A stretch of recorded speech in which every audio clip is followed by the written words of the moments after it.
graphic nature of this program, listener discretion is advised. Won't you reconsider, Dr. Venture? Brisbyland was but a prelude. The next step is Brisby life! And this Brisby dome is the model. A perfect society in the Brisby mold. Safe, clean, self-sufficient. And for the mere price of a simple clone, you too can be part of it. Get it straight, you cadaver on wheels. I'm not working for you, and I'm not staying in your crappy Brisby dome. Did you forget about No? I built an empire on the back of a cartoon bee, Venture. Did you really think I'd allow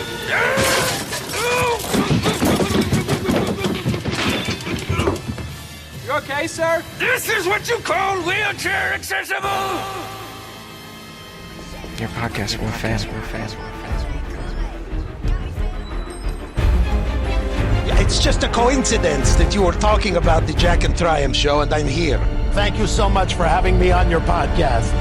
Hey man, this is Kevin Smith, guy who makes all those unlistenable podcasts over at smodcast.com, and you're listening to the Two Strangers, One Podcast. This is podcasting. You're listening to Two Strangers, One Podcast. Subscribe to us on iTunes or on the Stitcher app for Android devices. Please visit twostrangersonepodcast.net. Now, here's Chris Cologne and Paul Pasquillo. Well, hello and welcome to Two Strangers, One Podcast. I'm Chris. I'm Paul. And it's been well over a month since our last episode. Once again, big, long delays. Shit, SoundCloud is charging me for the fucking, for the server fees. Might as well use them. And so, how you doing, Paul? Well, I think I'm doing better than you because you're like all over the place. Oh yeah, like ever since part of the reason, and I apologize to our constant listeners, part of the reason, like Wait, it's not my fault this time. Yeah, no, well it's not like the good thing is that now that I have that second job, you know, it's not like I'm fucking rolling in the dough or anything like that, but it's nice to have a couple of bucks extra a week to kind of get shit done. Still no car money, but at least internet money. But with that, it's like, you know, since I work the first job in the morning and then I have to like fucking hurry up and get ready for the next job in the afternoon, it's like I've had no time. So between my second job and then like going to Comic-Con, dude, and of course, for anyone who knows this show knows that we're pretty much going to spend the next hour just talking about Comic-Con 2018. But like I swear, and even Matt, the cameraman, said the exact same thing. He was like, for like a week after Comic-Con, like I went to bed early every day. I was so fucking exhausted. Because unfortunately you didn't come this year. You know, there was, so it was me and Matt. Like last year it was all three of us, but this year it was me and Matt. The Usual Suspects came out. Yeah. John Galbo came out for a day. I hung out with my boy Louie, aka Zombie Mario. It was weird going to like the press rooms, seeing some of the same people from last year. So that was kind of like a weird, like, hey, I remember you from last year. And but this year, and they're like, just take my picture, shut the fuck up. Like this year, I don't want to say like, okay, like most Comic-Cons, let's just say like, you know, if I was to give them a rating or whatever, like, you know, in the past Comic-Cons were like 9.7 out of 10, you know. And this year was like a 9.5, where it's like, it was still good and fun, but for some reason this year things felt a little toned down, I guess would be the best way to put it. It's kind of, and it's not like, and trust me, I'm not fucking complaining or saying, oh, they're doing things wrong. It just, for some reason, there was just a little less excitement this year. I mean, you know, I got a chance to meet a lot of interesting people, but I don't know, for some reason, and other people felt it also. Like, I heard people comment on it. Once again, my buddy Louie, he was sort of like, he's like, things kind of feel a little off this year. But, you know, we still had a blast. I guess before we get into all the Comic-Con stuff, let's kind of talk about some other stuff that's been in the news. Now, because the last episode, and it's so weird, like I've seen that same episode up, you know, the last episode we talked about Captain Marvel and having, you know, Skrulls in this bitch was the name of the episode. We had, I mean, just yesterday. I forgot you named that way. And, oh yeah, well, that's another funny thing for the listeners. We were going to record yesterday, and we got online. We actually were speaking to each other, but that's when like everyone was getting bombs sent to them in the mail. That was pretty fucking freaky. Yeah, what the fuck was happening yesterday? Jesus Christ! Like, I'm just sitting there going like, why is every single Democrat, and it's not every single Democrat, but it's like, why is every single Democrat getting a goddamn bomb, and why is CNN getting a bomb? Yeah, and it's like, I'm like, just days after like Trump says I'm a nationalist, and yelling about caravans coming across Mexico, they're going to penetrate our borders, and it's like, he's stirring the shit, and it's not it's not good and it's not healthy.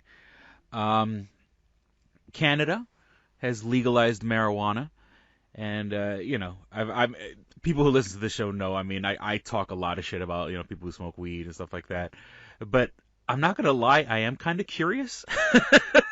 Since we both live about an hour away from Canada, or like 45 minutes to Buffalo, and then then you're just a hop, skip, and a jump to Canada, like like Toronto right around the corner, It's like I'm going online like what does the guy need? What do you need to cross the border into Canada? Do you need a have you been to Canada? I haven't been in a while, actually. But you've been in the past. Yeah. I don't know. I don't know if you just need like a driver's license. Is that good enough to get in and get out?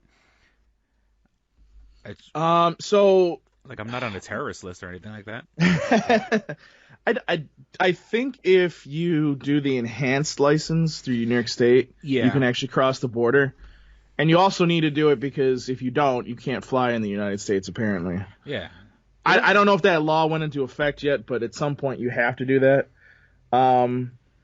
But then there is obviously passport. Yeah. So, I mean, as long as you have one of those two, they're fine. But I think if you get the enhanced license, you can travel into Canada. Yeah, but I'm trying to remember. Like, I'm looking it up now as you talk about it. I was like, what is it? The enhanced license in New York? I want to say it's really fucking expensive. I think it's like, is it like $250? Because the usual license, like I know, like the usual one, it's like $90, but it's good for like 10 years. So we break it down. All right, let me see. Oh wait, hold on. The additional fee is it's only $30. Okay. Yeah. All right. I don't know. For some reason, maybe I'm thinking of a passport. I don't know. So weed is now legal for recreational use in Canada, and of course, like, dude, in the neighborhood I live in, I can fucking walk probably a block and get weed.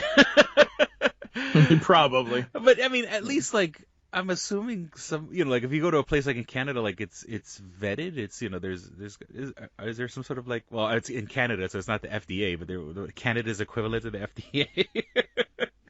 And like, if you were like a weed dealer, like, can you apply to like work at a dispensary? Like, I was an independent contractor for 5 years.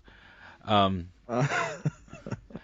don't know. That's a good question. I would say like it's probably along the lines of what they have in California at the moment. But there again, the only difference here is, and I don't know exactly, like you were saying, like how that all works, but pretty much they're allowed to sell whatever, and it's legal to sell it. It's just, it's, I don't know. I mean, the federal government here is still, like, it's still legal to the federal government, so they can raid your store anytime, even if it's legal in your state. But at the same time, it's like, okay, well, then why do we have these in that case? Yeah. And it's like one of my coworkers, they're talking about it, and I work in a manufacturing, and where I work, it's not, you don't need to be a rocket scientist to work where I work. And a lot of my coworkers are guys who've been in and out of jail, people that are like, brand new to this country, but like, so there are a lot of people who smoke weed, and I'll be honest with you, there's people who they go on their fucking lunch break, they'll go and smoke weed and come back fucking baked out of their minds.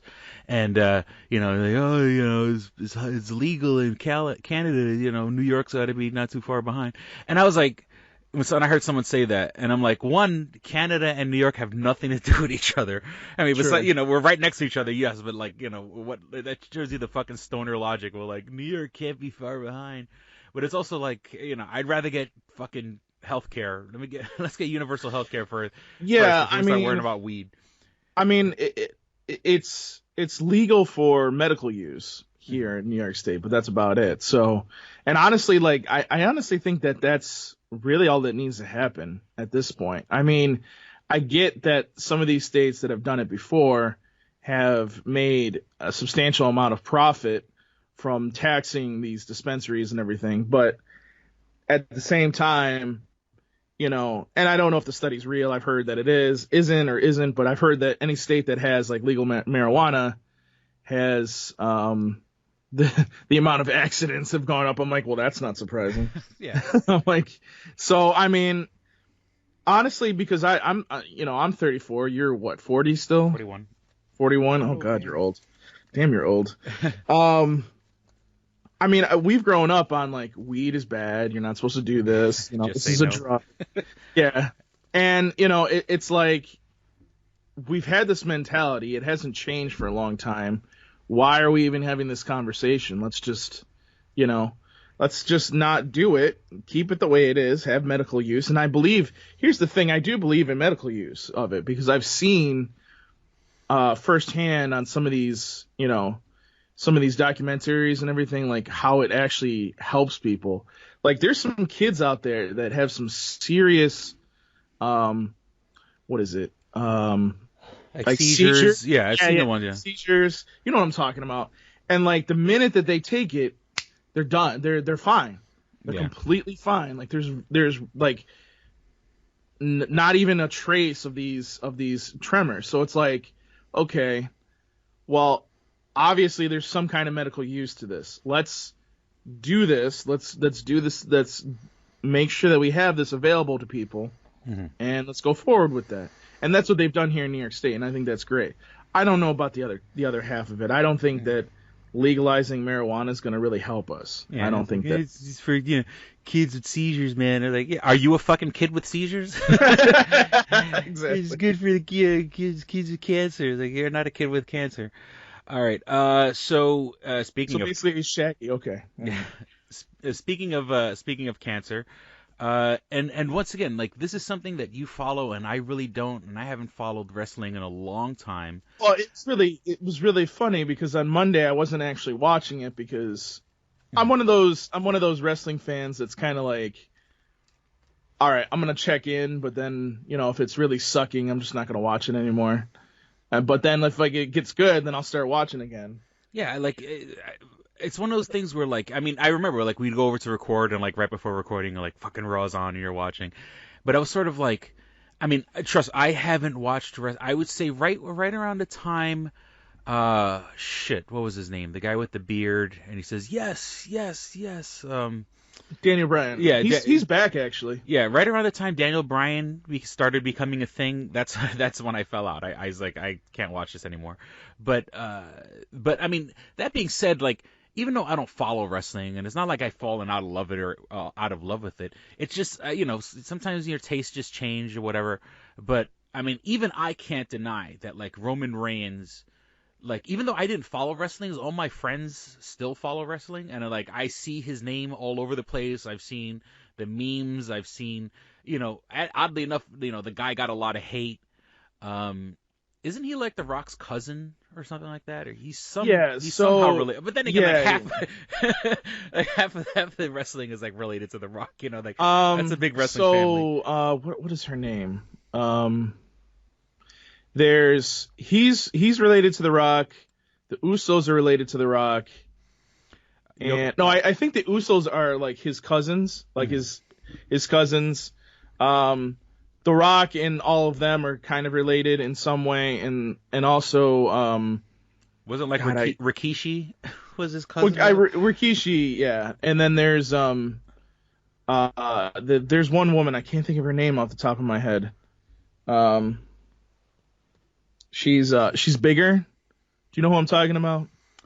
I haven't watched wrestling in a while, so I don't know. I'll think about it. I'll think of it. I'll look it up here in a minute and say something. But yeah, I mean, they're pretty much like everybody's in there. Even The Rock's daughter's apparently going to be trying out. Oh my God! Are we that old? Is his daughter that old that she could be wrestling now? God, I feel like an old man. His oldest, yes. Mm-hmm. And then also I kind of just quickly Googled it. I forgot that even like the Wild Samoans, I think the Wild Samoans I think was his grandfather. Rock's grandfather was buddies. Oh no, I'm sorry, he was buddies with the Wild Samoans. But still, I mean, it's like a tight knit community. Yet everyone seems to get into fucking wrestling. Anuai and Maivia. Okay. So, Roman Reigns, even I can't deny that, like, I understand that Roman Reigns was one of the top guys. And unfortunately, like, most, what they do in wrestling all the time, and that was sort of like a reason I fell out, like when Daniel Bryan, they take the main guys, they'll have like 4 or 5 guys that like main event all the time. As much as I love wrestling, and I was big into wrestling, like around like, the buyout of ECW and WCW, like every night it was, The Rock and Stone Cold and Undertaker and Triple H and like, 50 different combinations of, Triple H is going to fight The Rock and Triple H is going to fight Stone Cold. Now Stone Cold's going to fight The Rock. Now Stone Cold's going to fight Triple H. And it's like, and I love, don't get me wrong, like at that time I loved wrestling. I used to go to WWE New York and Times Square. Me and my friends always, we would go to somebody's house to watch a pay-per-view. But it's like, after a while, WWE, they highlight people and they headline them every night, and it kind of loses their specialness, Right. So, I mean, like, for those that don't obviously know, and I'm sure you all know, like, what is it? It's basically, they really just made Roman Reigns way too quickly, like a popular guy. It's one of the biggest failures, I think, that the WWE has. And I'm going to be honest with you. Mm-hmm. It's Nia Jax. Nia Jax. Oh, okay. That's who it is. Nia Jax is is related to The Rock a little bit too as well. So what was I saying? So basically, they, people would boo him all the time and whatever. Mm-hmm. And, because people are assholes and they don't want to, Well, I mean, but then again, in all fairness, The Rock, he was famously, Rocky sucks. When The Rock first came out, he was fucking hated. And yet somehow in like a weird success story, like he ended up being like one of the most popular people to ever come, that now his career is making movies where he's not even in wrestling anymore. But I remember like Rocky sucks. I mean, I remember those, oh my God, you're right over there? I think I'm going to be fine. So yeah, it turns out. So I mean, it's kind of funny because, and you'll see this during the video from Monday night. Roman Reigns comes out and he says that he has leukemia again, mm-hmm. and that he has to relinquish the title, and that he's going to, obviously go fight this. Mm-hmm. And it's kind of funny, not the part that he has leukemia, but the part of the fans where you see, like, all of a sudden the crowd just once he said leukemia, just like, because they're all like, you suck. I can't make fun of a guy with leukemia.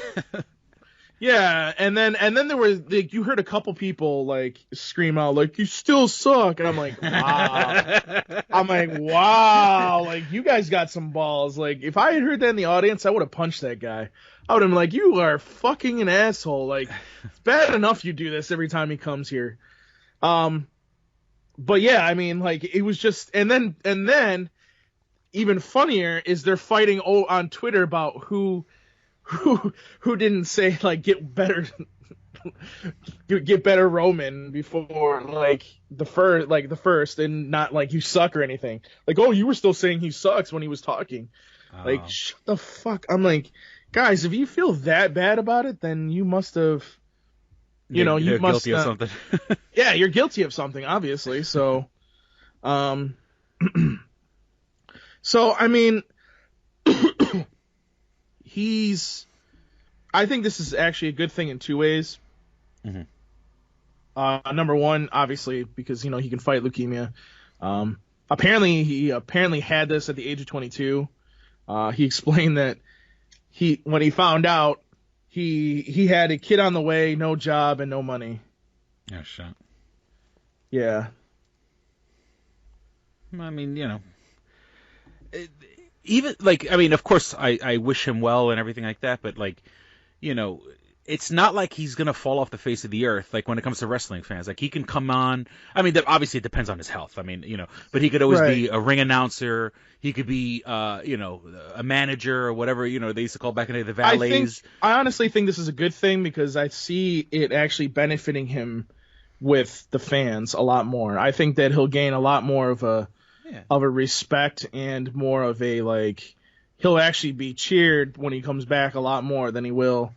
Now, he can still have a life after without actually getting into the ring. Being an announcer, being, I know SmackDown used to do a lot of the where they became like the GM for the night or shit like that, or just long term GMs. The general manager, comes out, make, even maybe have him turn against the guys he used to run with or whatever.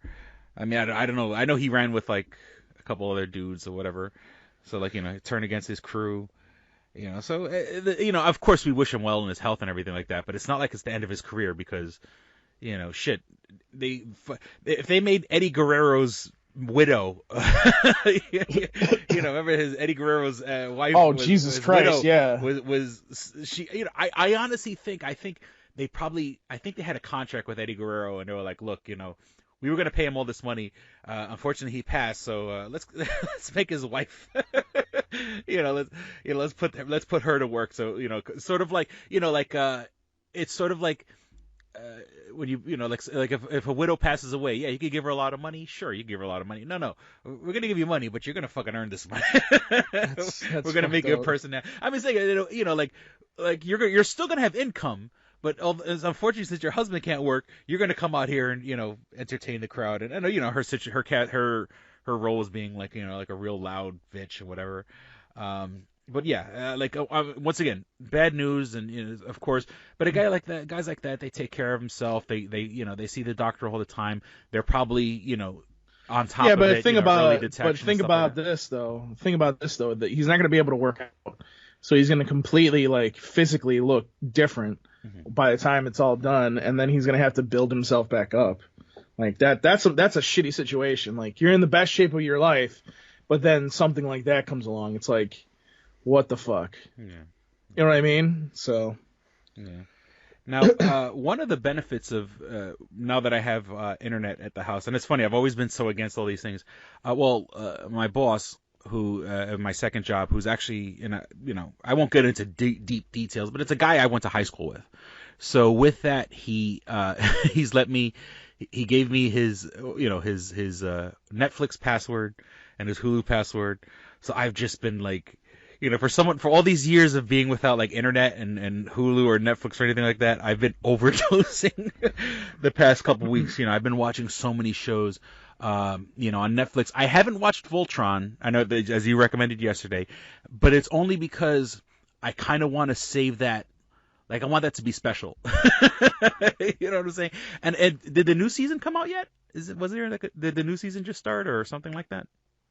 Or did it come out like a month ago or something like that? Or am I going crazy? Yeah, it came out a month ago. So basically what Voltron's been doing, and actually I think this last season, if I remember correctly, was like 12 episodes.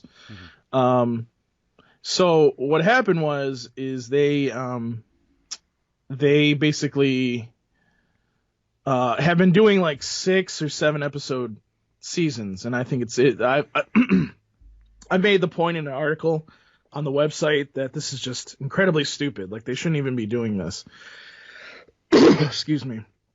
But basically, I think this last season was almost 12 episodes, which is good because they're actually listening to people. But this was like one of their best seasons. Because I mean, look, I haven't watched the show and I don't know. But I mean, like, when you take a show, like, I'll get in a second about, like, you take, like, a Daredevil or Punisher or whatever, I'd rather have 6 good episodes than 10 okay episodes.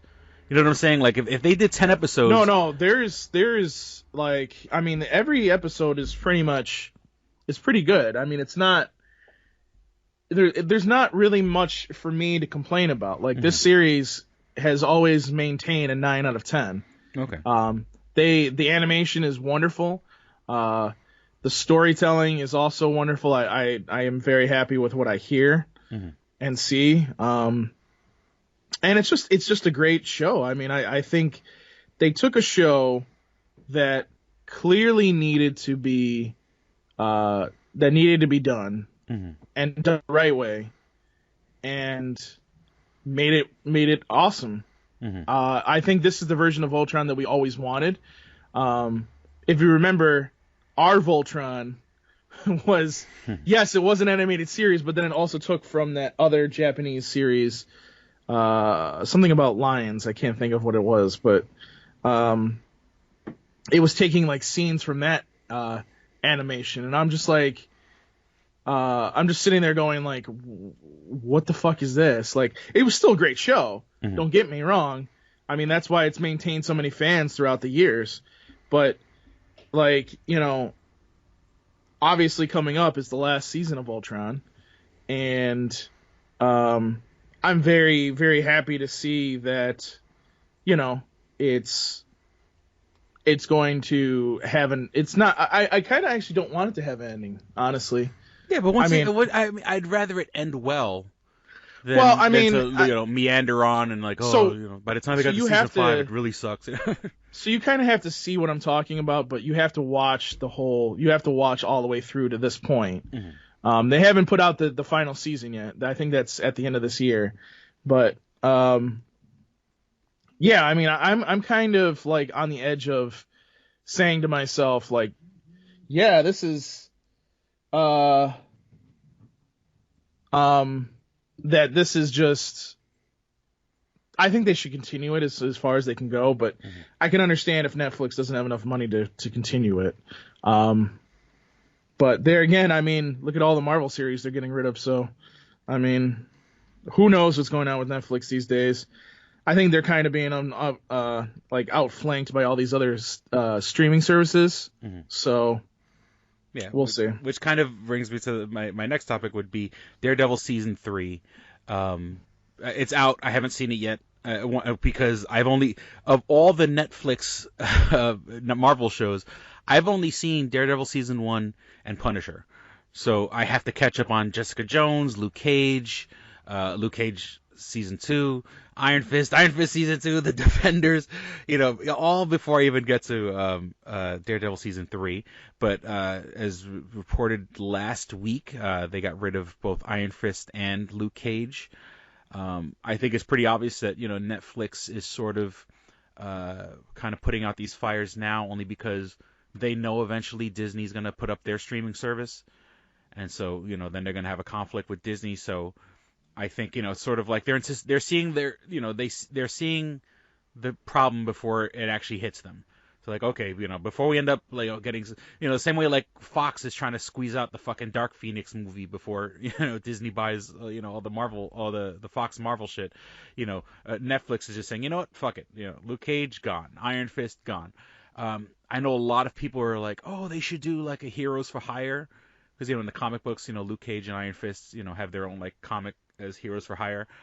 As great as that sounds, I don't think Netflix is going to do it, only because once again, they know eventually down the road Disney's going to take all these properties back. Whether they're going to, they'll probably put on a streaming service, maybe not, maybe they'll just hold on to it, But once again, once Disney has all the stuff, Netflix isn't going to be able to play it anyway, so they're sort of like, look, let's kind of pull in some of these strings, let's keep Daredevil because Daredevil's our first one and did very well. Jessica Jones, from what I understand, did okay. So it's sort of like and Luke Cage I'm really surprised. I'm really surprised that one hasn't been canceled yet. Yeah, and it's sort of like and once again, just because their official shows have been canceled doesn't mean we won't get cameos in future episodes of Jessica Jones or Daredevil. Okay, the new Joker movie because we haven't recorded in so long that like so much has been revealed since the last episode. They're filming in New York now. As a matter of fact, there was a casting call. And once again, I think this is more for like extras in the background, but a buddy of mine went to like one of the casting calls in Brooklyn. And they said they may, and my buddy, actually, for long-term listeners of the show, it was my buddy, Ray Hernandez. He did an episode, one of the weeks, I didn't record with you. It was a Big Ray. And, Big Ray looks like a big, like, wrestler dude and shit like that. So, and they said they would like for him to go back. And once again, I don't think it's for any kind of speaking part in the movie, but, but I think he said he had to go to work the day they wanted him to go back, but they're filming it right now. I've heard some rumors online that in this movie, Joaquin Phoenix, and this may be a spoiler, and I apologize if it turns out to be true, his character is Arthur Fleck, which is funny if you take the first letter of Arthur and Fleck. His name is Affleck. I don't know if that's a dig at Ben Affleck. Arthur Fleck, and once again, here comes a spoiler. If I'm sorry, if this is true, I'm sorry. Is going to be the illegitimate son of Thomas Wayne, as if Bruce Wayne's dad went and fucked some side chick, and that he's going to be the. And once again, this is totally unsubstantiated. He's whatever his story is when it comes to being the Joker, that he's basically going to be Batman's half brother. Because that they have the same father. I don't like the look. I don't like this John Wayne Gacy look that they have for him with the more traditional clown makeup. Of course, it's kind of hard after Heath Ledger, obviously, and then you got the other extreme where you have like the Jared Leto Joker. It feels like this movie shouldn't have been made. But they're gonna record it. They had scenes where they were filming in a Brooklyn subway station. You see all these people pouring out of the train, and some people have Joker masks on. I don't know what that's about. I don't know if it's it's going to be like a terrorism angle, because it looks like people almost looks like people are running off the train, like it was either like smoke or something like that. I'm interested, but I'm more interested like the way you look at a car wreck. Like I don't think I'm going to like this movie already. I could already look at it and say I'm not going to like it. But, I am kind of curious on what they're going to do with it. I wouldn't write this off just yet. I would just, give it a chance, because I've been feeling like some of these movies where I'm sitting there like, fuck this isn't going to be good. I'm not going to watch this shit. And then I actually watch it and I'm like, oh my God, this is actually good. So, Martin Scorsese, he's producing it. Right? If am I not mistaken? I think so. There's so much confusion, dude. Like, there's this Joker movie, then there's supposed to be another Joker movie with the Joker that's in the current timeline. But here's the problem: now Ben Affleck's not going to do Batman anymore. So can they even do that? It's like it's just really stupid. Well, because you got Ben Affleck in rehab, you got Henry Cavill's. There was all those rumors. I think we might have been talked about this the last episode where he may not be Superman anymore. But you know what? Like, I don't think that's a bad thing. Of course we'll never get like another Justice League movie, but I think if DC were smart, they would continue on with the lesser known characters and make them and it kind of goes into my next topic of James Gunn doing Suicide Squad 2. Yeah, I find that hilarious. I find that really funny. And I think that's a brilliant idea. DC's smart. They're like, we're not going to fall under the pressure of what Disney fucking, of tweets that James Gunn made 10 fucking years ago. And, they're going to hire him. What is Suicide Squad? A bunch of, loser bad guys that are forced to work together, and then they turn out, they find the good in each other. It's exactly what Suicide Squad is. A bunch of, these are loser bad guys, that are forced to work together even though they don't want to. And, he's going to find the humanity in them. Right when they had the announcement, or not the announcement, but obviously Dave Bautista on Twitter, he was like, where do I sign up? And so I think it would be really interesting if, if Dave Bautista left Marvel, and then went to DC, because I mean, nowadays with ever since Avengers and all the people that are now gone, I mean, they can kill off anybody, Well, I mean, apparently they got rid of what's his face and got Don Cheadle, to play War Machine. Like Marvel's not, they got rid of but that was in the beginning phases of Iron Man. That wasn't like right in the middle of stuff being filmed. And they had the guy that played the Hulk, they just swapped him out. Yeah, I mean, so I don't even want to go into that conversation. I could sit here all day and talk about how I was so pissed about Ed Norton being fucking like taken away from that role. I thought he did a good job, but I digress. So, they just did actually end filming on the next Avengers, so I'm wondering. Well, I'm guessing he was part of that. So I'm wondering, like, I think that's going to kind of be like the thing where we see if they actually come back. And if you don't see Bautista's character come back and some of these other Guardians of the Galaxy people coming back, well, then I guess that means they're done. We'll see. I mean, I don't think that's going to happen. I honestly think that they've probably talked to Bautista and thrown him a bunch of money, and from what I hear, they're going to use James Gunn's script anyways. Yeah, I mean, the good thing, Bautista said if they don't use James Gunn's script, I'm quitting. So, but they are using the script, which is smart. Keep the tone of the movie, keep the tone that's been with the first two movies. But I'm just saying is that, like, if I'm saying, let's just say all, he films part 3, but then he leaves Marvel. Like, he goes, okay, I fulfilled my obligation, my contract, and he goes over to DC. A lot of people speculated it, and I fucking love the idea of Dave Bautista as Bain, the more traditional Bain, not the Tom Hardy, mask, with a breathing apparatus, like the Bain that's actually supposed to be a wrestler, with the mask and with the original Bain came from like a fictional South American country. Like, Bain is supposed to talk like with a Spanish accent or a Hispanic accent, So, if you took Dave Bautista, who has the perfect figure to play Bain, let him, learn an accent. I'm pretty sure he makes enough money they can hire someone to, have him, do dialect coaching, have him speak with an accent, and make him a more traditional Bain, a big fucking dude with, just a luchador mask on. And and of course, have the pipes and everything like that, pumping the bright green venom through his veins. But like, if they got Bautista to be Bane, that would be fucking awesome. Or you can make him. Someone had suggested maybe Solomon Grundy. Once again, another big dude. And since Drax was sort of like Drax is a funny character. You could kind of have him play that same deal, where if he did Solomon Grundy, where he's funny without trying to be funny. He's being serious, but of course everything he's saying is fucking hilarious. It would work. If Bautista, I got no problem with Bautista leaving Marvel and going to DC. If he was to play Bane or Solomon Grundy or some other big fucking muscle-bound dude.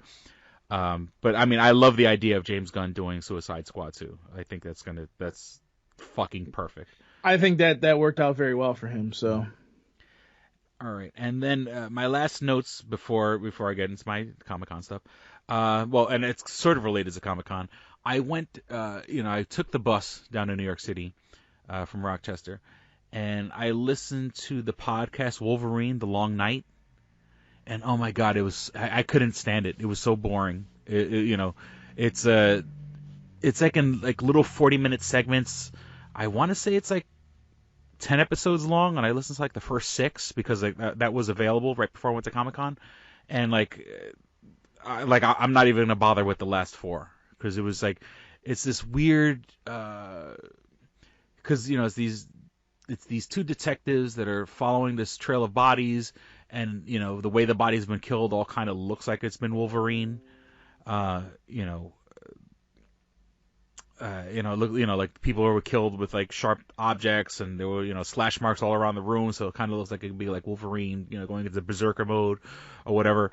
But it's mostly just it's the whole thing. It's called Wolverine the Good Night, Wolverine the Long Night, and in the 6 episodes of 40 minutes each, Wolverine is in it for maybe 2 minutes. And so I'm like, fuck this, and I hate when movies do that. That's why I could never get into like Godzilla movies and shit like that. Like, I could give a shit about Japanese military people. You know what I'm saying? Like, give me Godzilla. The movie's fucking called Godzilla. I don't give a fuck about Japanese businessmen and military men. And it's supposed to be like this great thing, and if the first, I'm not even going to bother with the last 4 episodes because the first 6 were absolutely boring. So, I think at one point it was like you had to subscribe or whatever, but now that it's free available. But I mean, once again, listen at your own risk, because I was bored to fucking tears. And it's like, how could you make Wolverine boring? Yeah, by not having him in the fucking. We're more than halfway through the fucking thing, and he's in it for 2 minutes. All right. So anything else you want to get in under the wire before I get into my No, let's just get the break and then let's get back into it. All right, and we'll be back with more dick and fart jokes. This episode of Two Strangers, One Podcast is brought to you by Comics Etc. 1115 East Main and North Goodman at the Hungerford Building, door number 8. Find out more information at comicsetc.biz or like them on Facebook at facebook.com/comicsetc1. Did you ever see a film at such a young age it left you traumatized with cinematic wounds? Necrophilia. It's a dead issue, man. Don't push it. Cinema Psyops is a weekly podcast documenting an ongoing experiment on the mind of an unwilling test subject. No one should have to watch this movie. Oh, no one should have to watch this? No one should have to watch this movie. Surprisingly, it's not a topic that a lot of people really want to tackle. I'm shocked, prudes. I know, really. Right? It's the next sexual frontier that no one wants to explore. I am, in the most sincerest of senses, disappointed in you. It takes a powerful goddess like Connie, jam her arm down the monster's throat and kill it. Oh, I'm still tripping out over that. Even as a kid, I was like, I gotta find a girl like that. Every week, I get a new look of disappointment that I never thought I could get out of her. Unimaginable. At 12 years old, you should not be watching this movie. Obviously. At 13, you should not be. 14, you shouldn't be. I'm not entirely sure even 17-year-olds should be watching this movie. Just because you're offended by something doesn't mean that you have the right to demand that it doesn't exist. Watching this film again, I had all of this like little nerd glee with everything that kept little popping history up. all popping up absolutely. at you. So I totally loved this film. Hey, I know why you couldn't see that. It's because your brain's warped watching this shit at 12 years old. Yeah, this is a rough movie. I told you ahead of time when we were getting ready to do it that it was going to be a rough How could you watch one. this shit at 12? Because physical wounds heal, cinematic ones don't. Listen to Cinema Psyops. Click and Hit, enhancing the experience for all recreational smokers. Click and Hit is a one-handed portable vaporizer. This smoking pipe has a compact 4-stage design, complete with a built-in, windproof, butane refillable torch lighter. The large burn chamber holds your stash of legal herb or pipe tobacco. Click the button to ignite and inhale as usual. When you are done, put it back in your pocket for later. Smoke anytime with the touch of a button. No more carrying around grinders and tins. You can leave the pipe, rolling papers, and even your lighter at home. The Click and Hit cordless vaporizer is no bigger than a normal cigar, making it the world's smallest and most discreet vaporizer. It's perfect for use in small places or shared rooms. It's efficient, getting 5 to 8 draws from your packed chamber. It's affordable at just $19.95 each. Buy 3 and the shipping is free. Buy 4 and you get the 5th one free. Visit www.click-n-hit.com. That's clickandhit.com. And now for listeners of Two Strangers, One Podcast, you can use promo code STRANGERS and receive 10% off your purchase at clickandhit.com. That's promo code STRANGERS for 10% off your purchase.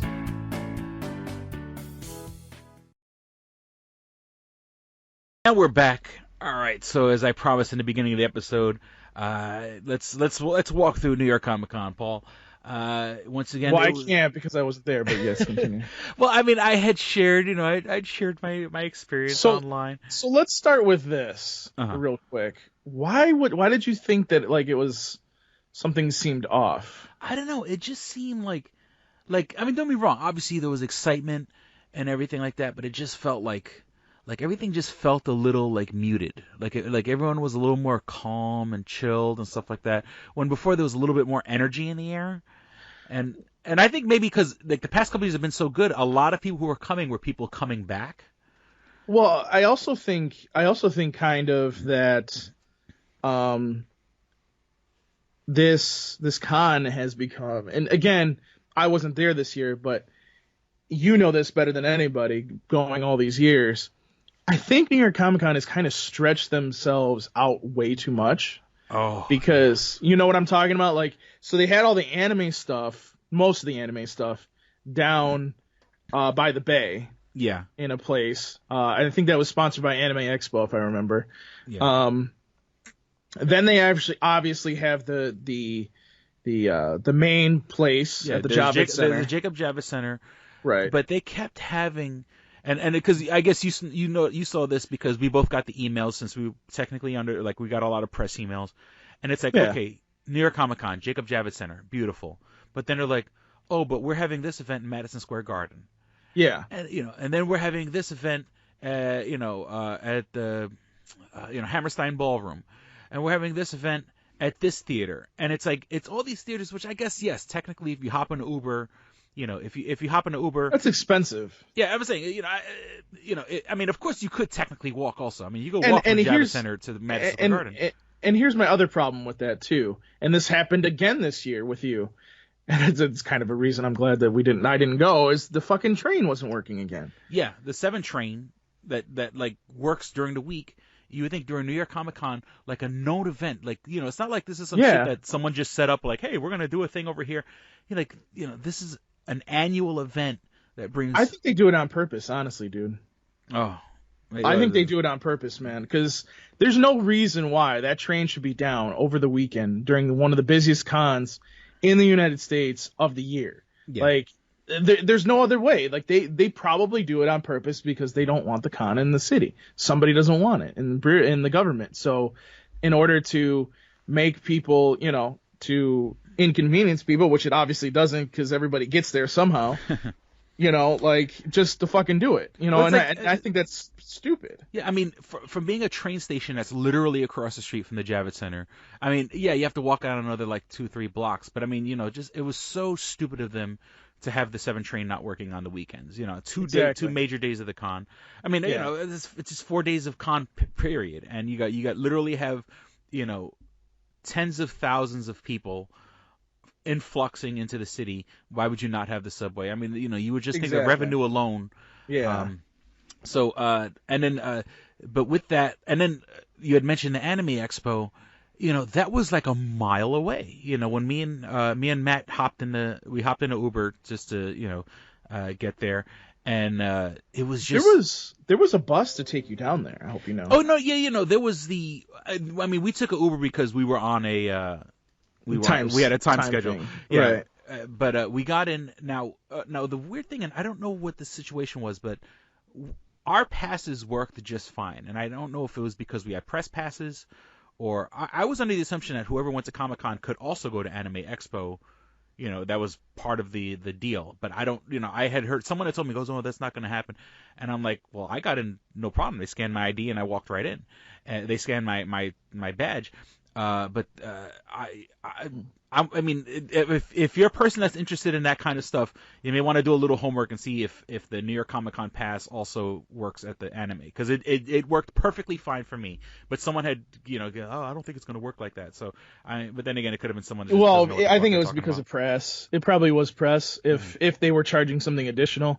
But there again, they shouldn't have been doing that if that is the case. Yeah, I mean, honestly, and let me tell you, I was so. Leaving Comic-Con, going to the Anime Expo, and I don't want to talk bad about our hosts, but once again, they're loosely connected. But the anime, I was so disappointed. Like, if I was an anime fan, I would be. It's nowhere near what Comic-Con is and has been. I honestly think, Chris, like, this was something that they were trying. Yeah. Because it seemed like Anime Expo, which is the huge anime convention. Over on the West Coast, which I hope to go to at some point next year, maybe. They just, they just they wanted to probably try something, and New York Comic Con was like, hey, why don't we try something? And then there you go. Yeah. So, and because here's the thing, they're in California. Mm-hmm. You would think that San Diego Comic Con would want to do something with them. They probably approached them and they said, fuck you. Mm-hmm. So, I mean, that's probably what happened. Well, honestly. I mean, next year it could only get better.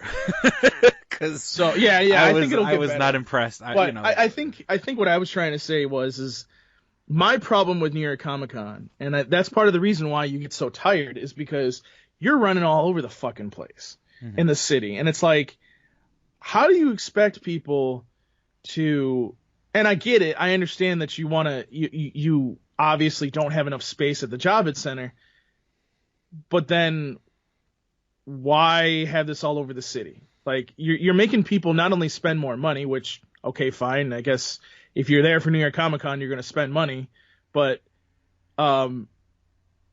why would you make them go all over the city to see this stuff? You know what I mean? Yeah. I mean, everyone wants a piece of everyone wants a bite at the apple. You know what I'm saying? Like, when it comes to Comic Con, like, oh, we could do our own little event here. And I'm like, but it's sort of, and it sucks because, I don't want. Like, okay, we did that. We left the Javits for an interview and stuff like that. But it's like, I don't want to have to leave the Javits Center. No. That's the thing. Like, I've always said that. Like, you have a huge press room at the Javits Center. Mm-hmm. If that's the case, then why do you have these other events in other buildings? I mean, Matt had to go down to Madison Square Garden for the Super thing. Mm-hmm. So it's like, I just, for me, it just kind of annoys me, even though I wasn't there, obviously. Yeah. And this year they cut the press area in half.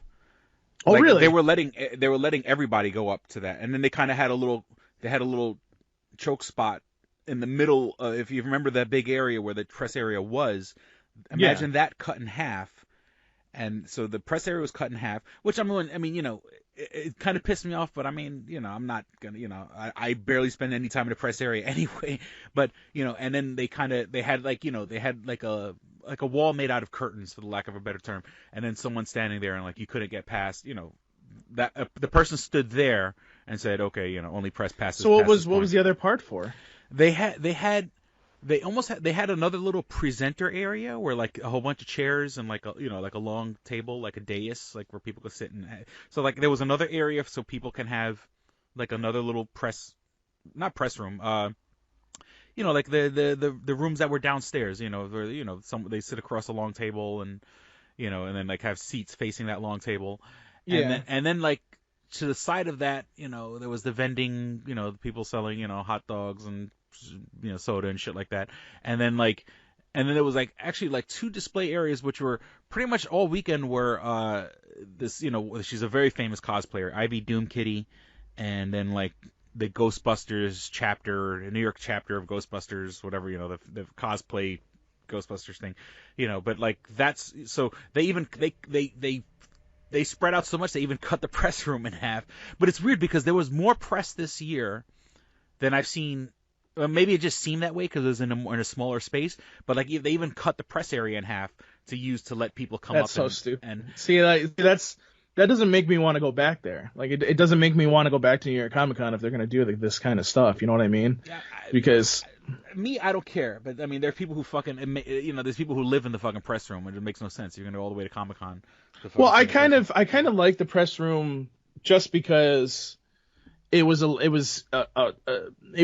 enough space for us to kind of like all the press to be there, and it's usually not just press. It's also there's some other badges that were allowed up there too. Yeah. But it's just to catch your breath. But we all got and I mean we all got along, so it wasn't like we were all fighting or something. Mm-hmm. But it doesn't make any sense to kind of condense that when you have so many press people. That was perfect. It's a perfect kind of thing, and I was very happy with what they've done. I think they actually took care of their press people, but from what you're telling me, they're not really doing that. And I'm assuming that back part where they have all the interviews is still there. Oh yeah, that was so that's really compacted then. Holy shit, yeah, that is really compacted then. Yeah. Because you're talking about like half of that. You're talking about like half, and then all of a sudden you probably got that little small room on the side. It's not even a room. It's just curtains up for where the internet is, and the internet barely works. Oh yeah. And then you have the bathrooms, and there's not that much space in there. Yeah, I mean that's just I don't like that. No. But I mean, my point was that they expanded so much they even cut into the press area. All right, Paul. So it turns out that this podcast is taking like 3 days to record. This is the third time getting together to get it done. But we still have disturbances. Yeah, and we still have disturbances. But we get to talk about New York Comic Con. So on Thursday, we had it was the Lego Villains. Like, I think a while back they had like Lego superheroes. So this was like the Lego Villains press room. Mm-hmm. And there was a couple people there. Matt and I got to interview Phil Ring, who's like he was like an executive producer, and D. Bradley Baker. He's done a whole bunch of voices on cartoons. He's like all over Justice League and stuff like that. So he did like Clock King and Desaad and a couple other characters. So and it's funny, like right when I'm doing the intro to the video, which I'm pretty sure will eventually get released, it says I said, "Oh, I'm Chris Colon for Two Strangers One Podcast," and he goes, "Yeah, and I'm one of the strangers." D. Bradley Baker says. So I thought that was kind of cool. Now you're gonna use that every single time. Oh yeah, he's an official stranger. I mean, he declared it himself, but hey, fuck it, I'll take it. And he's one of those, it's one of those voice actors. He's fucking just been in everything. Then we went to a Funimation panel, and I know, like, if anyone who listens to the show in the past, Lauren Moore, she's on Twitch. There's a show called Double Talk for Funimation. I mean, have I ever interviewed her? Or we have interviewed her. No, you didn't interview her, but what happened was that at one Comic-Con, I don't remember which year it was, but you were talking to Justin Rojas about how hot you thought she was, and then you turn around and she's standing right there. Yeah. And I think, last year I told us I'd have the biggest crush on you. So there was a Funimation panel. I know it's not the complete list. It was all the stuff I can actually get. They're saying all these names of these shows, and I'm trying to type as fast as I can on my phone. But of course, anime always has like crazy names. I mean, everybody knows what was announced, so I mean, you don't really have to go over that, honestly. I mean, everybody that listens to my podcast obviously is gonna know. Okay, well, we already know what's coming, so you know. Yeah, I mean, the big one, Attack on Titan Dragon Ball Season 3, Super, yeah, Dragon Ball Super Broly coming out in January, My Hero Academia, which, by the way, awesome of them to, and I don't know if it was them or Toei, but awesome of them to put up like a huge banner in the middle of New York Comic Con. Oh yeah, that just has like Toonami. that was right on the and it was on the main floor. Like when you were taking like one of the escalators down, it was sort of like it's right there. So that was pretty cool that they had a Toonami posters. I want to say banner. Banner's the proper word. So. I mean, it was more a Dragon Ball Super thing, but yes, it had Toonami on it, and that's what matters. So. Yeah, and pretty big. It was. And by the way, after I posted that shit, everybody's got to complain about shit. It's like, listen, there's a Toonami thing, and then you sit there and go, oh, it spoils the fact that Frieza's gonna be in it. Did you not watch the sub that's already done? like that was spoiled like maybe about a year ago. Thank you very much. So, you can stop. Yeah, I just enjoy it for what it is, So once again, there was a Funimation panel. It was Lauren Moore and another woman. I didn't get her name, but she was, these are, like that's their job to to talk about, press releases and stuff like that for Funimation. Was Justin there though? No, I haven't. If he was there, I didn't see him at all. And it's funny because of the 4 days, I swear to God, it's like I never got a chance to really walk the floor. But the Funimation panel the Funimation booth wasn't where it usually is. They kind of move things around. But usually when we see him, it's it's at the booth. But I remember last year, I was like, I'm looking for Justin, and people were like, huh, what? Your boss, the guy you were. But you were the one you told me that was like it's FYE employees. Right. Yeah. So what they do is for people that don't know this already, and this isn't, I don't know if this is true anymore because a lot of the FIEs have been going out of business, but for New York Comic Con, they would just pull in these new FYE employees and have them work the booth. Mm-hmm. And I think that's just awesome because it's like, all right. Like, yeah, exactly. Yeah, if you work for FYE, you know, hey, you want to go to Comic Con? Sure. I mean, yeah, you got to work, but I mean, on your breaks or whatever, you can go and enjoy or whatever. And plus, you know, you're watching just people watching. I'm pretty sure is fun. All right. So then after that, a friend of the show, John Galbo, asked me if I can help him with 2 panels, and I forgot the name of one of the shows, and I should look it up right now. Well, one of them was the Impractical Jokers panel, which, I mean, when I say Practical Jokers press room, excuse me, and the press room, I was a little disappointed only because, and this is the first time I've ever seen this kind of configuration. Even though it was a press room, it was almost like a press conference. So they had the guys sitting at a table. They were talking about an Impractical Jokers movie that they're putting together. It's sort of a road movie because if you ever watched Impractical Jokers, most of it obviously takes place in like New York City. You know, Q, Brian Quinn, he's on, you know, the Tell 'em Steve Dave podcast, you know, from, you know, Kevin Smith. So I was kind of disappointed because I thought we were going to be able to get like video interviews. So, you know, because I was originally going to be John Galbo's cameraman, but you know, they were like, oh, everyone could set up their cameras here, and so it was cool to meet the Impractical Jokers because I got a chance to take a picture with them. It was Sal, Murr, and Q, if I'm not mistaken. Yeah, Sal, Q, and Murr were there, and but. Once again, it was a little weird because it wasn't interviews. It was more of like a press conference thing. And once again, they were just talking about their movie that they're coming out next year, I believe. And the other one that John wanted me to help with, and I looked it up real quick. I haven't seen the show. It's called John Glasser Loves Gear, and it's it's a True TV thing. And the same thing with the Impractical Jokers. It was a True TV press rooms. And I'm not a fan of John Glasser. He's from that show Delocated that was on Adult Swim and a couple other things. He's one of those guys when you see his face, he's like, oh, it's that guy from that movie. He does like a lot of comedy stuff. It comes off as a little bit of a dick if you ask me, but you know, but John Galbo wanted to do the interview, so I said fuck it, you know. And that was you know, he was all right, you know, whatever.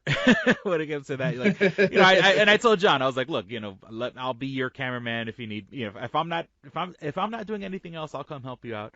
So, but I mean, it was cool to do the Impractical Jokers press room, and then we went to the Constantine City of Demons press room.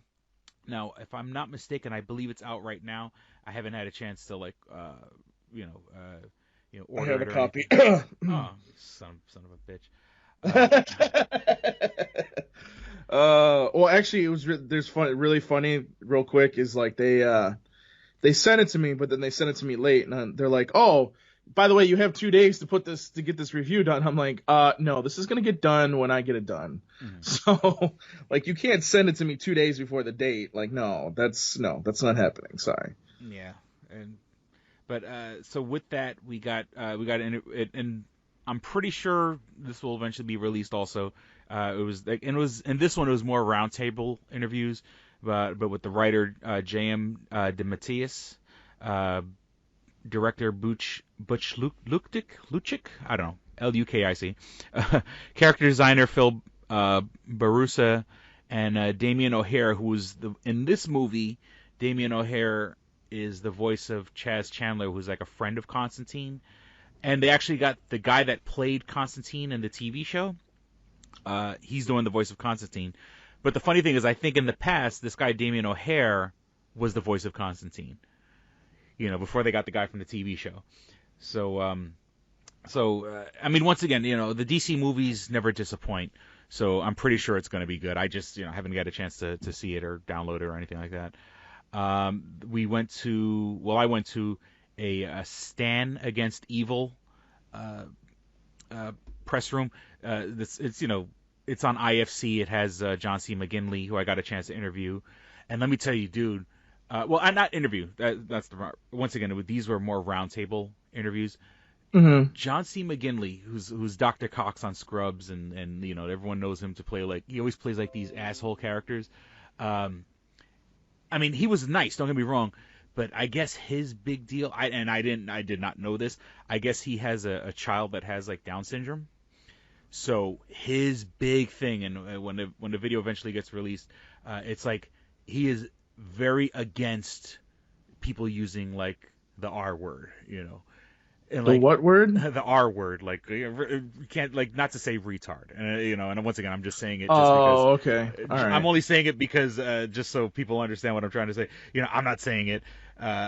He kept bringing the you know, people asking questions about the show and stuff like that, and like he kept bringing the conversation.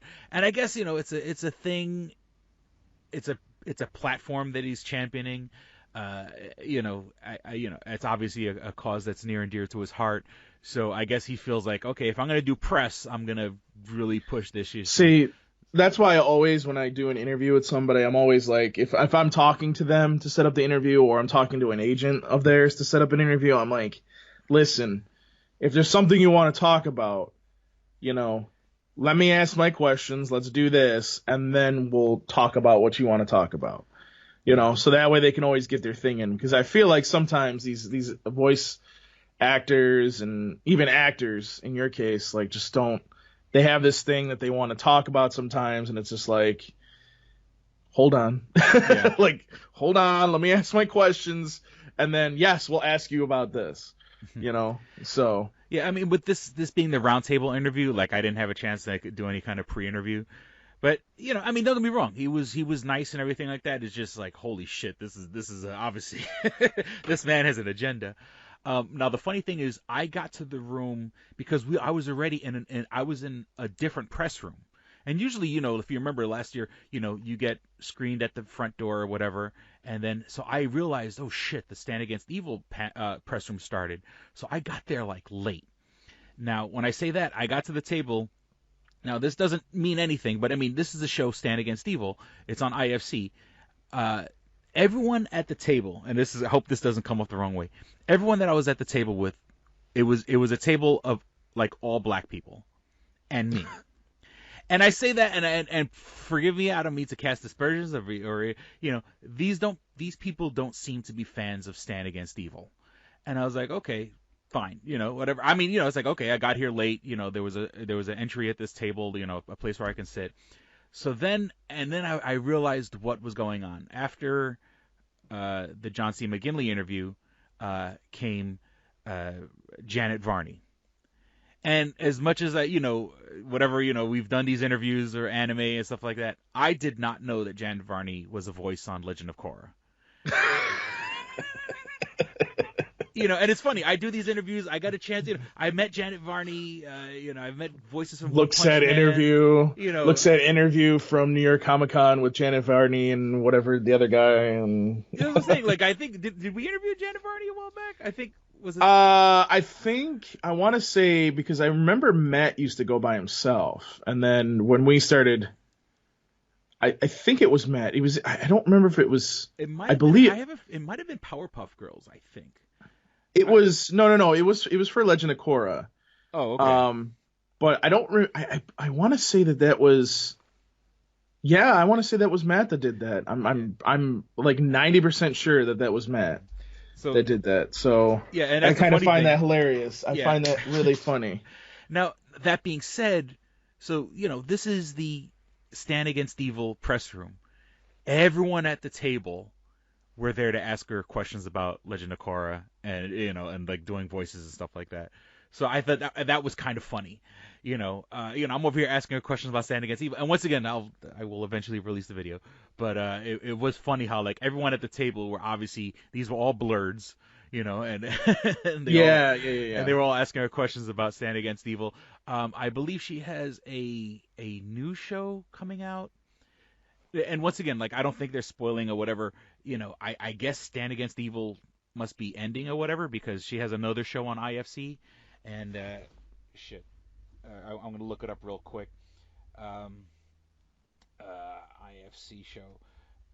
But it was funny. Like, I'm over here, It's so weird. I've met guys from Dragon Ball Z, One Punch Man, Legend of Korra, as we'll find out later on. Boruto, and and like I had no idea who she was. Okay, she has another show coming out soon called Fortune Rookie, and where she's like a psychic or whatever. Yeah. So, but she was real nice and stuff like that. I got a chance to take a picture with her. Then I got a chance to meet Dana Gould. Now, does that name ring a bell to you at all, Dana Gould? No. He's a comedian, and I mean, I knew him obviously from being a comedian, being a big comedy fan. He was a writer on The Simpsons for a little while, but in the 90s he did this video game called Gex, which is about a gecko or whatever. And it was, and like with him being the comedy writer or whatever, like it was a game where it was a standard platformer, but he would always have like these real, like witty, he would say like sarcastic things. And it was around a time, like towards the end of Super Nintendo, maybe even PlayStation 1. And, so it had like audio clips and stuff like that. And he was the voice. And so I said, how many people bring up Gex? And he goes, and he kind of gets real serious. He's like, you're not the first person to ask me about that today. And I'm like, oh shit, that's right. It's Comic-Con. Of course nerds are going to ask him about, the video game that he made in the fucking early 90s. Yeah. But he was sort of, but by the time I didn't get an actual interview with him, but I got a picture with him because like they were kind of dragging him out the door. So, all right. So then that night, we were able to pull some strings, and I went there was a Titmouse party. Drunk party. Titmouse Studios, which from Jacob Javits Center, I mean, trust me, it wasn't close, but I was so cheap and, I didn't want to spend money. I walked all the way to the Titmouse Studios, which once again, it wasn't far, but it was not close. It was like in a office building and stuff like that. And I guess like, the security guard downstairs knew that there was going to be a party. So, like I was expecting like at the front door, like I was going to get challenged and stuff like that.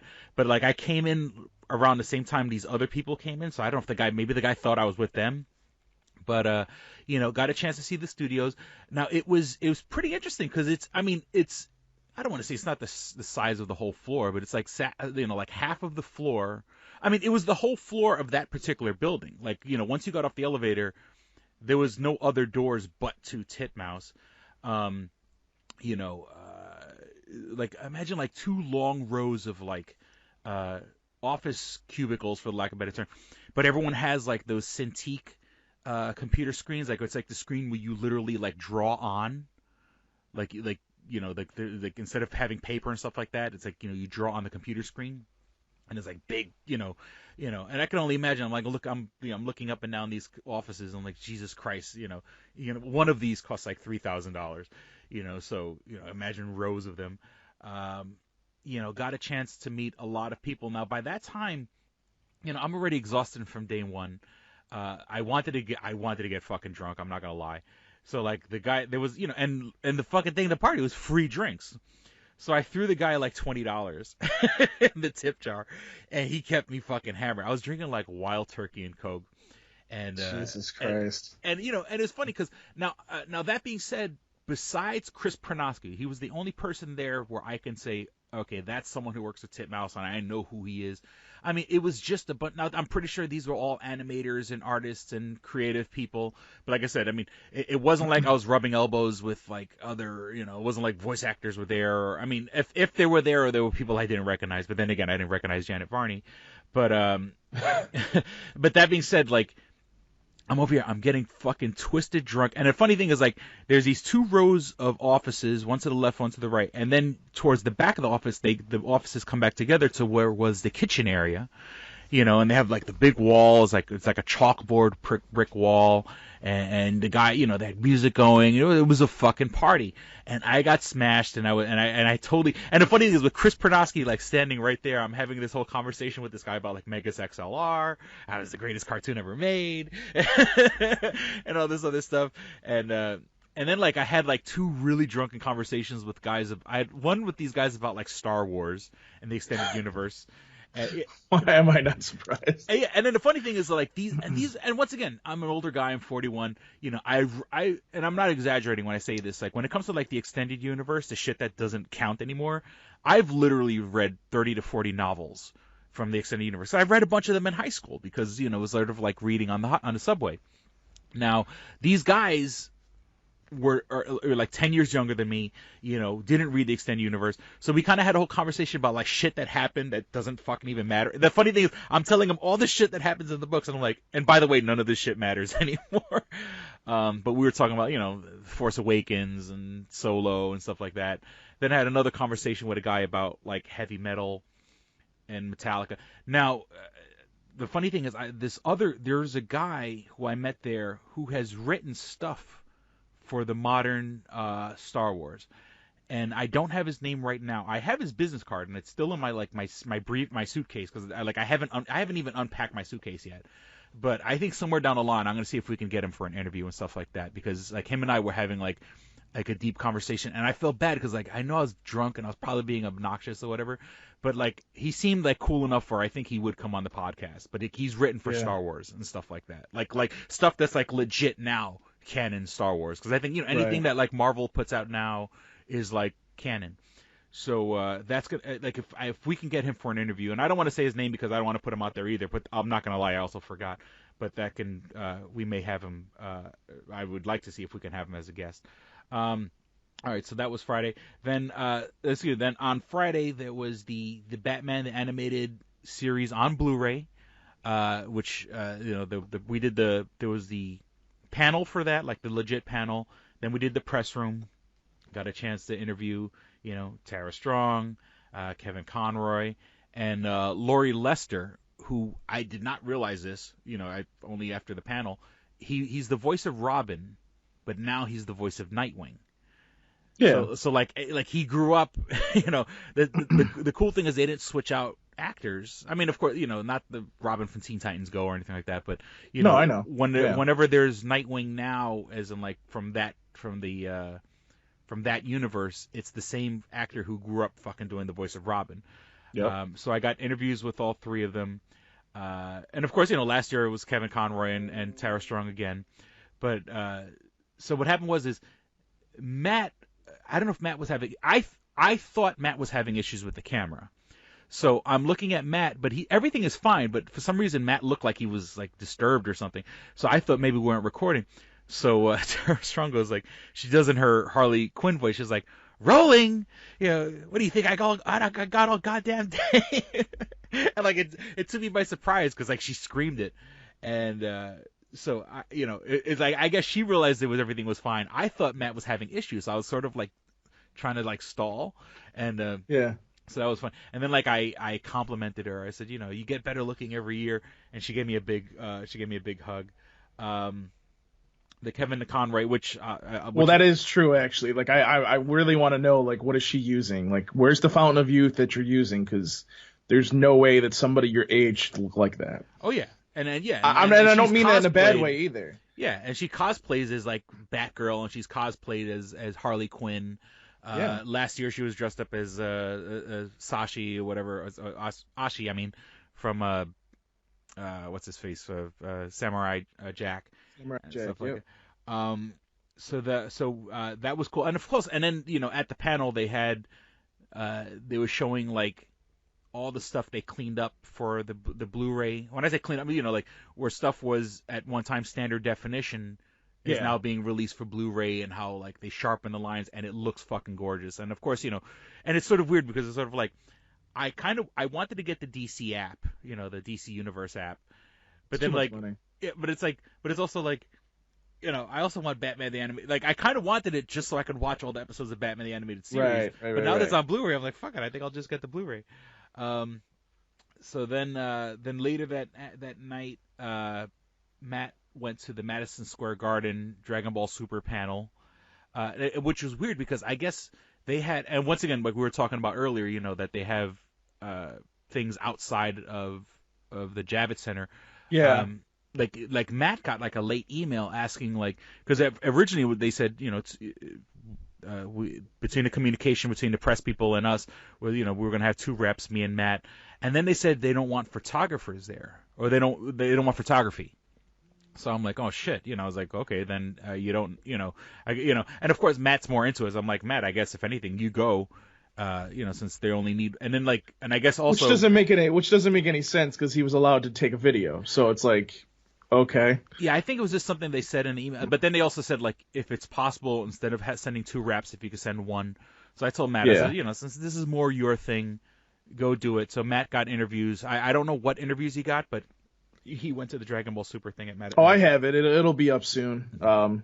Hopefully that one will go across pretty fast and quick and lots of views. We'll see. I don't like YouTube these days because YouTube isn't. It doesn't do what it should do, and honestly, it's very annoying at this point. But yeah, whatever. Yeah, they Continue. keep changing the rules. Then that night we went to the Venture Brothers panel, because I think like as of like Comic-Con, it was on Friday, but that Sunday was going to be the series finale.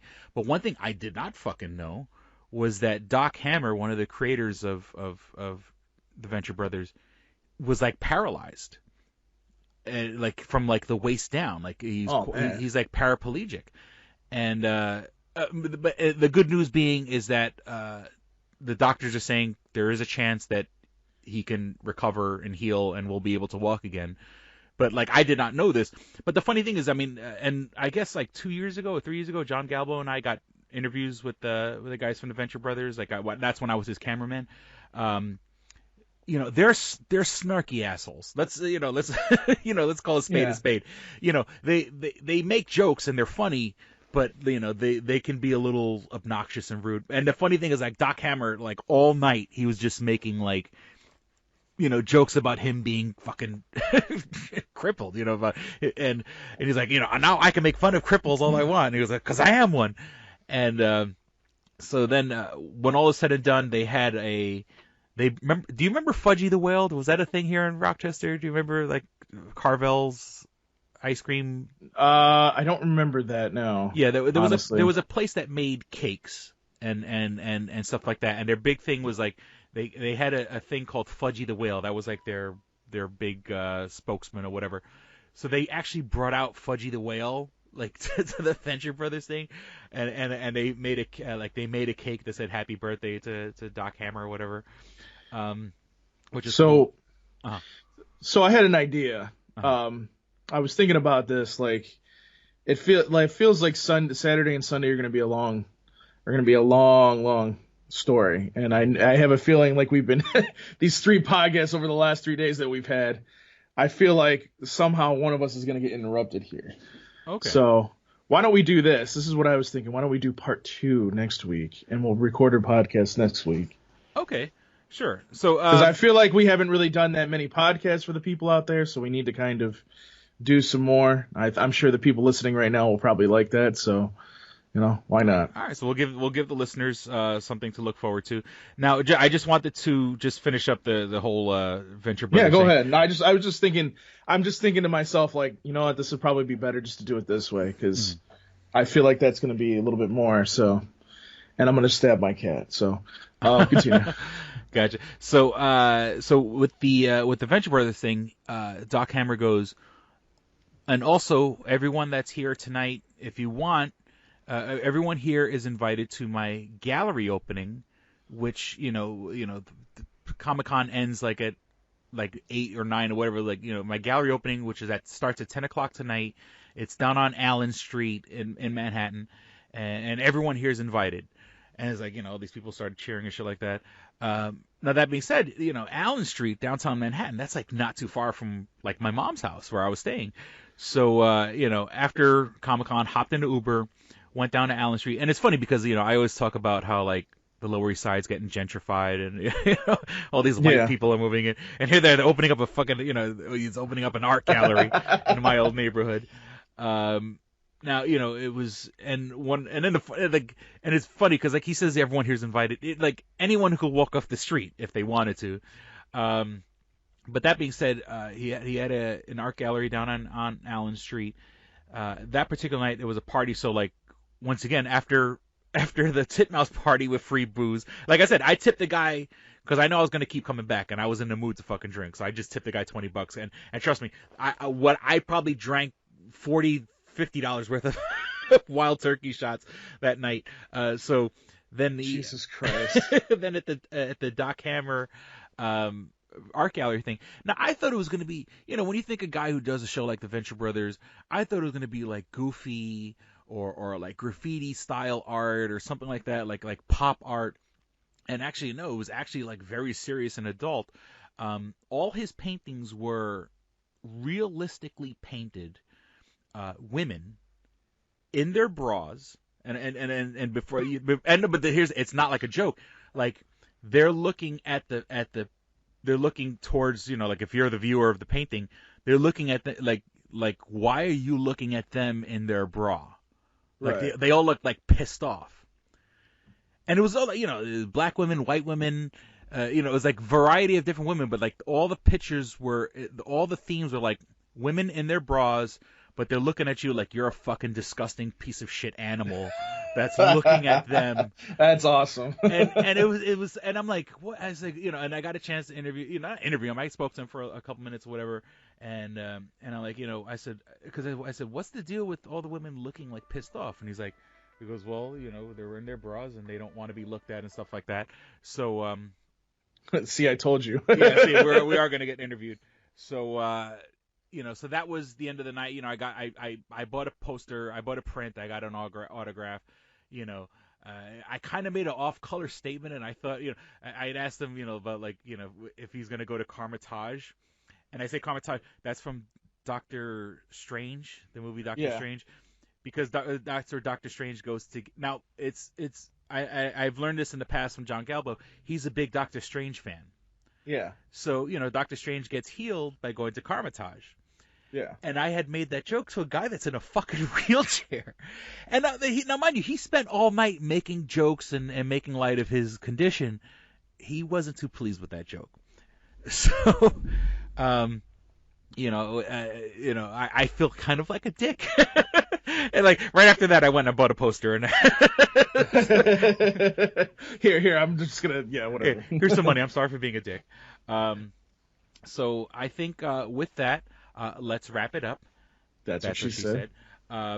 Please visit twostrangersonepodcast.net, where you can find all things Sherwood. Before we stop getting phone calls. Yeah. Jesus Christ. It's like they know I'm fucking. Oh boy. See? Jesus Christ! Stop fucking texting me. Is he downstairs? Jesus Christ. That's the whole thing, and I'm not expecting him for like another half an hour. Okay. All right. All right. Sorry. All right. So please. Podcast edit. Podcast edit. Or podcast blooper. Yeah, podcast blooper. Please visit twostrangersonepodcast.net, where you can find all things show related. You can find links to our iTunes page. So if you have an iPhone, an iPad, or iPod, you can download episodes from there. If you don't have an iPhone, an iPad, or iPod, you can download us on the Stitcher app. And once again, we got to get episodes out, Paul, because those motherfuckers are charging me. Yes. Since our last episode, I've gotten. That's why we're recording next week. I've gotten the yearly charge for SoundCloud. That being said, you can download us on the SoundCloud app. I make all the episodes available for download. And if you don't have SoundCloud, not that SoundCloud's on all the devices, but if you don't have an iPhone, an iPad, or iPod, you can download us on the Stitcher app. That's STITCHER, the Stitcher app for Android devices.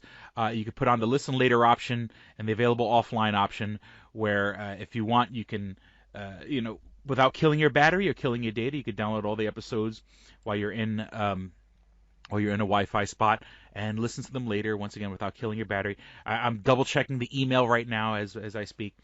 You can write to us at twostrangersonepodcast@gmail.com. It's been a while. I haven't heard from Oscar. I finally get fucking Wi-Fi, and he's not writing. Yeah, I know. But let me see. And I'm checking the fucking email now, and he has not written it, That skanky little bastard. Yeah, and it's like, I'm getting all these... I don't know if you bitched about oh, he needs to get Wi-Fi, and now you're not even listening. Fuck you. But and then for some reason, the podcast email, I'm getting all these emails about pay, basically pay to get listeners, and I'm not going to pissed off women in bras. Pissed off women in bras. But that'd be kind of funny. That'd be kind of funny to get an email like that. But continue. Yeah, if you want to write us, you can write us at twostrangerspodcast@gmail.com. We want your money. We need your money, and pretty sure soon, maybe I might start a Patreon. I don't know. So if I do, Patreon's over $50 a month. Ooh, nice. So there you go. Got to do that. But with that, if we want your money, we need your money. But if you can't give us a dime, you can share and like us on Facebook, facebook.com/twostrangersonePodcast. Like this episode, like the page, share the page on your, share this episode on your page. If you know someone that went to Comic-Con, share it with them. Say, hey, there's this guy's experience. You want to share it with them? And of course, feel free to write us if you want to tell us about your Comic-Con experience. I had so much fun. This is going to be a 2-parter episode. Get in contact with us. I can't think if you we're on Twitter, but I think at Stranger Podcast. Yeah, Chris has to fix that. Yeah, and I have Wi-Fi. He's got to give me the username and password again, so I can fix it, and hopefully we can fix this together. Yeah, and I'm sorry about that, guys. And once again, you can go on SoundCloud, listen to the past 2 years of episodes. If you want to listen to anything before that, you could go on YouTube and listen and watch. I say watch. You can listen to fucking every single episode up until we got to SoundCloud is on YouTube. 6 years worth of podcasts are available on YouTube, and you can find my Stranger vlogs. I made some videos from Comic-Con. I will put up my new Stranger vlogs, from the floor of New York Comic-Con. I'll put up soon. I'm gonna do a video of all the free shit, the swag that I got from Comic-Con. I'll be putting up a video of that soon. I got all these videos I have to fucking do. I just haven't gotten to them yet. I can't think of anything else, so I acquiesce the floor to you. All right, so you can find me on Twitter at Paul Pascrillo, unlike our official Twitter page. You can email me, paulpascrillo@toonamifaithful.com. You can also, if you are part of the Toonami Faithful Discord, it's just at me at Paul Pascrillo. Maybe Chris should start a Stranger one, and then I don't know how many people would go in there, but we can see. And then, obviously, you can listen to me on the Toonami Faithful podcast, which is now, don't be jealous, Chris, on Spotify. I worked very hard for that. You don't know how many times I've bugged them for this.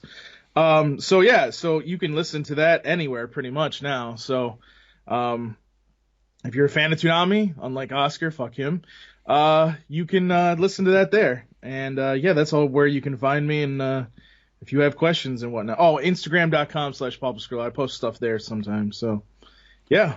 All right. That's about it. Well, we certainly hope you guys enjoyed listening and had as much fun as we did recording. Thank you for listening to Two Strangers, One Podcast. I'm Chris. I'm Paul. Don't be a stranger. Peace. We're out. Bye. You should be fapping. But don't drink any alcohol like Chris. It's wild turkey, man. Exactly. All right, here we go, man. Go ahead. You want to read Double Jackpot. What is it? It is a self-published book by Christopher Cologne. Chris Cologne? Smells good to me. But look at her. That broke that fucking cold little exterior. He's like, hee. But it is spelled Colon. Him punny. But Double Jackpot is a book about a comic book artist, Eric, who is in a loveless relationship with a materialistic I feel you, Eric. Lynette. Oh, fucking. Are you sure I didn't write this? Sounds hauntingly familiar. He starts cheating on his girlfriend with a more creatively supportive woman, Nadia. Well, I gotta meet her. Where's the Nadia? There's your summer girlfriend. Summer Nadia is Nadia. Nadia? Yeah, I think Nadia is spelled with an A. All right. Both Lynette and Nadia play the double jackpot, the largest payout in lotto history, much like the recent Powerball. Both girls play his birth date as the winning numbers. Eric is now stuck between two of the country's richest women. Who will he choose? It's not that simple. This is a clever fucking idea, man. Is. Look at her, fucking. She's impressed. I am. She got some summer reading. Christopher Cologne smells real lovely with an original idea. This is. I've never heard this before. I haven't either. This is a self-published book, much in the indie spirit as Kev's Clerks. Oh, you don't even need to name check me. This is just a good idea. You could stand on your own, man. You don't even have to be like, hey, remember Clerks? This is nothing like that. This is way more original than Clerks. This is a good idea, man. Why didn't I think of this? I need something to read. This book is part of the Comic Books, Heavy Metal, Video Games Trilogy Book 2. Odd I See, A Tale from the Road, coming soon. Right on, man. It's part of a trilogy. This is the first part. Way to write, man. He's seeking a literary agent. Motherfuckers, anybody out there? There ain't no literary agents listening to this show, I assure you, sure. Sure. I assure you, sure. But somebody know a literary agent? Hook a motherfucker up! Chris Cologne come up with an original idea. I should tell Raskin, that's a good fucking idea, to be honest with you. That's a fucking rom-com right there. Megan, get Raskin on the phone. Isn't it possible to get Raskin on the phone? No? Yeah. I want to run it past him, man. I want to, and if it happens, I get a taste, Chris Cologne. I get a whiff, if you will. The book could also be ordered on www.lulu.com. That's lulu.com. I understand that. I just want to spell it out. Normally one says it, that spells it. Still, lulu.com. What is that? Do you know what it is? I don't know. All right. The book could also be ordered on www.lulu.com. Search for Double Jackpot Christopher Cologne. A paperback version of the book is $15 and a PDF file is only $5. $5 is Yeah. insanely inexpensive. 15's not even that bad for a paperback version. No. This is $1 million idea right here.